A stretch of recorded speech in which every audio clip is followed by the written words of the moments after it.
What's up, ladies and gentlemen? It's Dr. Derp here, bringing you a review of the FV215b, the Tier 10 British heavy tank.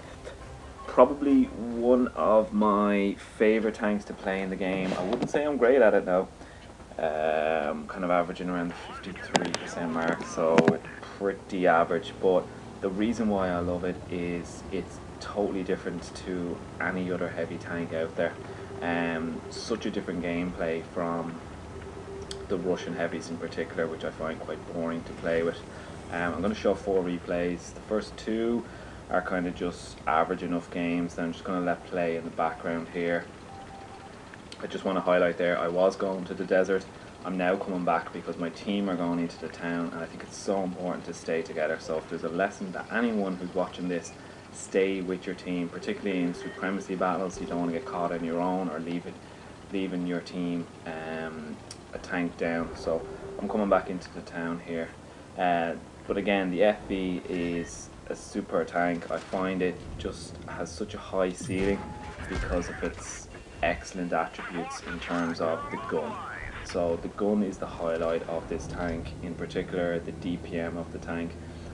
Does over 3000 DPM, which is the second highest DPM of a heavy tank. I think the new Chinese, the WZ113, has a couple of hundred DPM on you, but all in all, still brilliant DPM. Your penetration is pretty much average for the tier. I think most tier heavies, tier 10 heavies, have around the 258, 259 penetration, which is kind of weird given that Wargaming have chosen pretty much all the heavies to have the same penetration. Surely there should be a bit of variance. I think the mouse is the only one that seems to get punished, obviously, because of the fantastic armor that it has. So I think the penetration on this is 259, which is pretty much standard. With regards to gun though, the dispersion is excellent. I think it's 0.299 stock, and then if you can get it up to 0.284, which is absolutely amazing for a heavy tank. And again, it really highlights one of the advantages of it. That and the aim time, which I think is 1.5, means you can pull off shots like that. You can pull out, and your accuracy is just unbelievable. You can really rely on the gun, and the gun just sings, and it really suits the tank. So along with the DPM, the accuracy, the aim time, that is really the advantages of this tank with the gun. The armor is good in certain situations, and I would say the armor is situational armor, in that the turret is quite strong frontally, and if you can get hull down and keep your tank in the game with regard to shots, you can really make hay. The only thing I would say is the hull is a disaster in terms of armor. The upper glacis is brilliant, don't get me wrong, but after that you have a massive lower glacis. Your tracks in terms of your drive wheels stick out like a sore thumb, and your sides I think are 102. Yeah, not great. So while it can do a bit of defensive side scraping, in terms of side scraping offensively, it's pretty limited, particularly against some of the bigger guns that you're going to come across in regards to other heavies, or in fact TDs, which obviously at tier 10 there's a good mix of. The turret traverse is also quite good, and what you'll find in this tank is you almost play it like a medium tank. So what I would try and do, in fact, would be to go with the mediums. Now obviously that's kind of a how would you say, like, sometimes it's a bit of a false advice, given that the whole dynamic of Blitz is to everyone go to one side, whether it's an encounter battle or whether it's a supremacy battle. I suppose if all your team stay and go on the same flank, you have massive advantages. So to say go with the mediums is a bit of a misinformation, because you want to be going with the whole team anyway. But what I try and do is flex hard out with the mediums from the start. So that's why I use the super boost thing there that the British tank and some of the other tanks have. Normally hit it right from the start of the game, as you'll see me do in pretty much all of these replays, which allows me to get out and just stay second line from the mediums, which are usually the ones to head out and spot initially. Just taking a look at this Sheridan. He stays out there way too long. I've done it myself, trying to be great for the team and spotting, but you really have to just drive out and do a UE and get the hell back out, and he didn't, so he paid for it right there. As I said, while the turret is strong, the hull it can be quite weak, so you need to obviously try and keep your tank hull down at all times. And given that your rear turret, this is one of the things that I kind of struggled with, is being hull down but keeping your gun in the game as well, given that I think it has -7 degrees gun depression. So, and because it's rear turret, the gun depression, you don't really get to maximise it, particularly when you're facing frontally. Obviously you can kind of reverse out and maybe make better use of the gun depression that way, but again that has its limitations. So as you see here, I'm just facing Progetto, and you can really see the gun go to work. I am ripping this guy to shreds. He's bounced me I think twice already. He's going to get me here, but again I hit him. Yvonne reckons I should have a drink, and I think she's right, because we're less than 2 minutes into this game and I've done over 3.5k damage already. So that really shows you how good the DPM is. So the best advice I can give anyone is to keep your tank in the game as long as possible, because with such a great gun and such great DPM, you are a massive threat, and as I said, your ceiling is so high. So try and keep yourself in the game at all times, and try and keep your gun in the game. And what I mean by that is try and keep having effective shots throughout the whole game. And it's not as easy as it sounds, obviously, but that's where I really feel that the advantages of the tank are. Without the engine boost you can be slow, so make sure that wherever you go you will have hard cover in front of you, because as I said, your hull can be quite weak. You have a number of weak spots, and people know that you are weak and that they can penetrate you, so you tend to find yourself people looking towards you because they know that you're a tank that maybe is quite easy to penetrate. So the next two battles here, the first one here is on Middleburg. The reason why I show this this video here, I make two massive mistakes. People are going to look at this and go, oh, what the fuck is he doing there? And I totally agree. I'm looking back at it and going, that was a bit of a mistake. But the reason I show it is because Blitz on YouTube seems to be like showing replays of the perfect game, doing 8k 1000 games, and that's not really like real. It's not a thing to aspire to, or it's people's best games ever, and sending them into the popular channels, and people then think, Blitz viewers think that this is like something to aspire to. It's not really. It's once in a lifetime game, so you have to be kind of aware of that, or it's replays from very good players as well. But the average player like needs to just realize that doing the right things will reap the benefits of it. So in this, I see all my team are out up, and most of their team have come up as well. I haven't spotted some of them, particularly their grill I don't think has come up. So we're gonna lose a tank here now. I think the E1 is bleeding, the E5 sorry, or the E4 sorry, is bleeding heavily, and I think he goes down relatively around here. Yeah, there he goes there. So we've lost someone on the extreme right hand side there. So I feel I need to put across, and this is where I make a big, massive mistake. I'm wide in the open to about 5 guns. I should be dead really, but I don't. I do catch a few bounces, but I get to where I want to be. I feel that this STB1 is there for the taking, so I take him out and we're 1-all now. So 6 on 6, and I'm in a strong position now because I can use my turret armor. Just trying to get side scraping going there, and usually use the armor to my advantage rather than being in a spot where I couldn't get my gun into play. But obviously I paid for it with my hit points, so I can now try and start to farm damage. there's targets in front of me, I'm in a good spot where I can hide my weak spots and only show my turret, which is quite strong.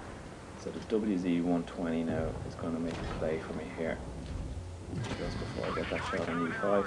And here we go. So he hits the side of my turret, which is fair enough. I couldn't face the two of them. The best thing you can do with mediums is face hook them.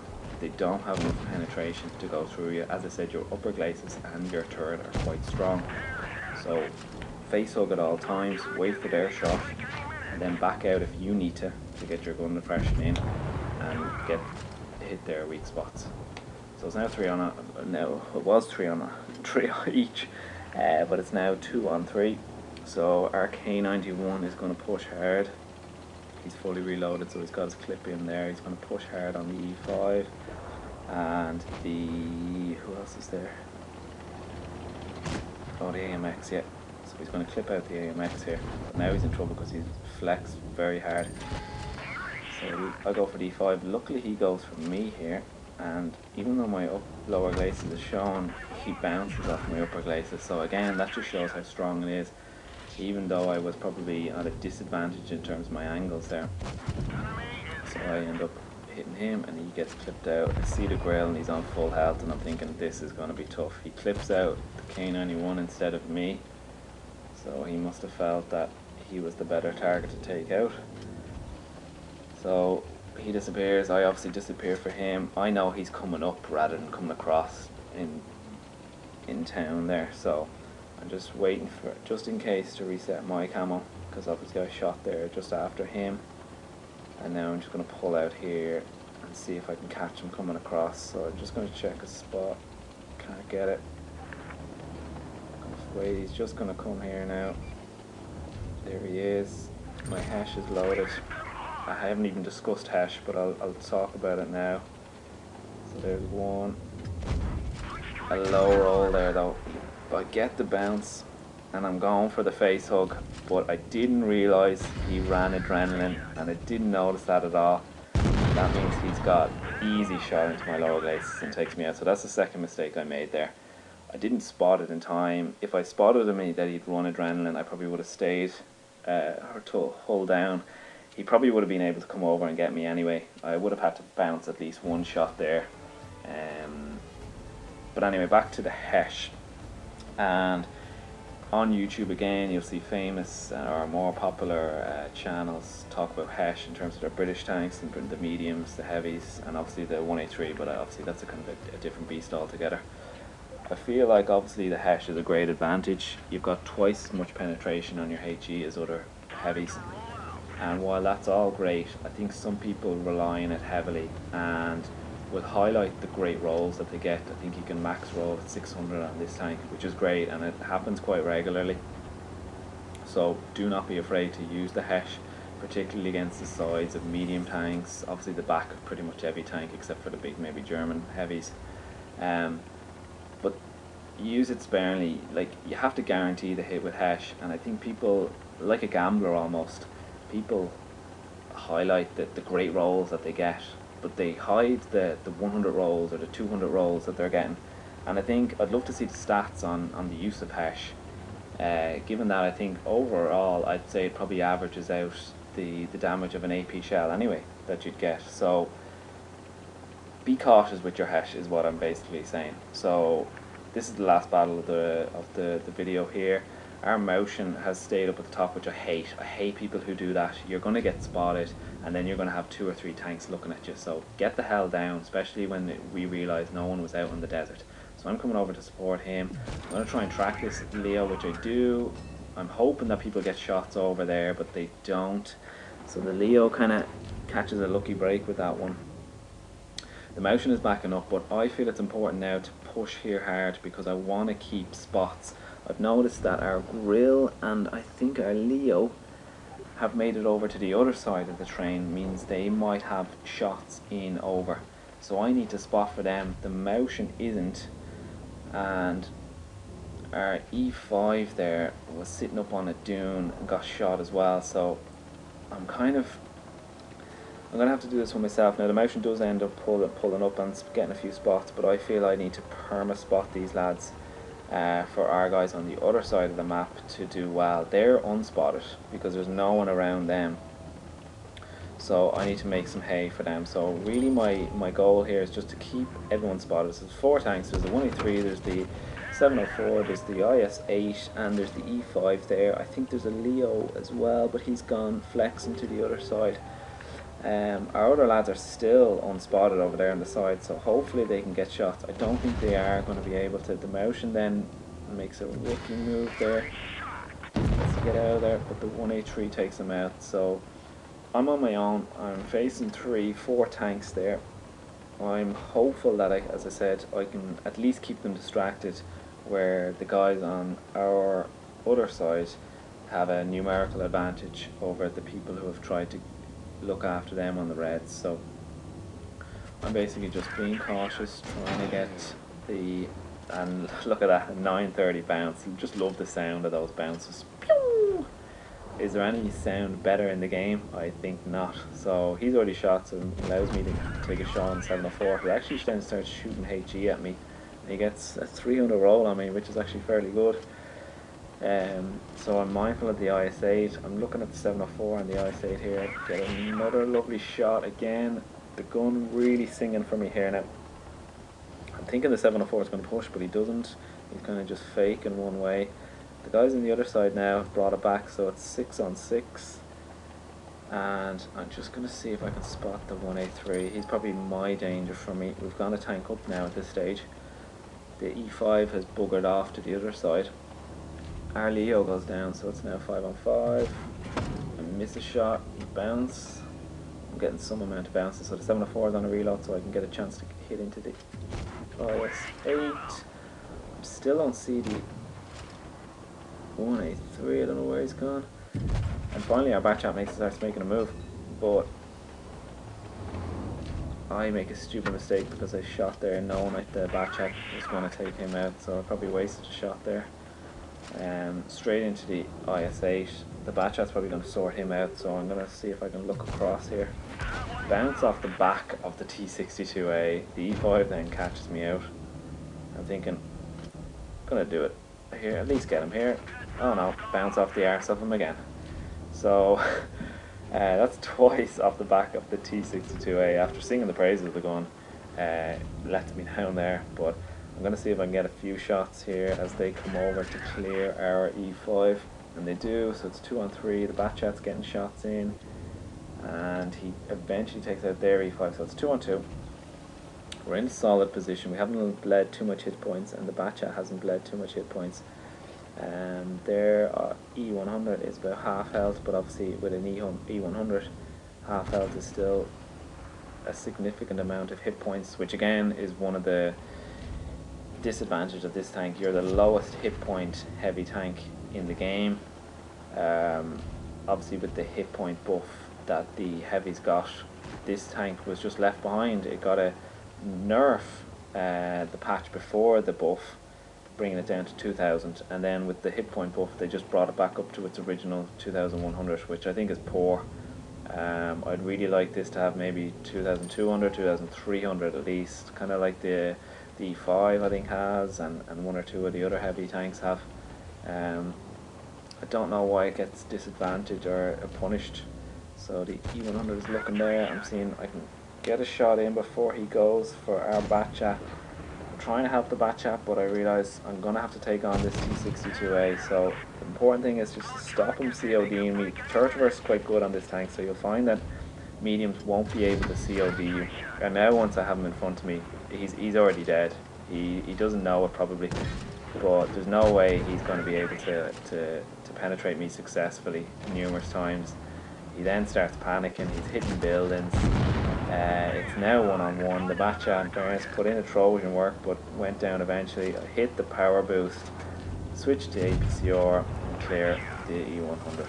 So nice little last minute there of that game, showing off the armour, showing off the DPM, and showing off how tricky this tank can be for particularly mediums who will make the effort to get you. So that is the FV215b. As I said, it's a superb tank. So make sure that you stay in the game as long as you can. get the gun to stay in the game, have your shots in, and I think you'll do fine with the FV. Yeah, so that's the review. Thanks very much.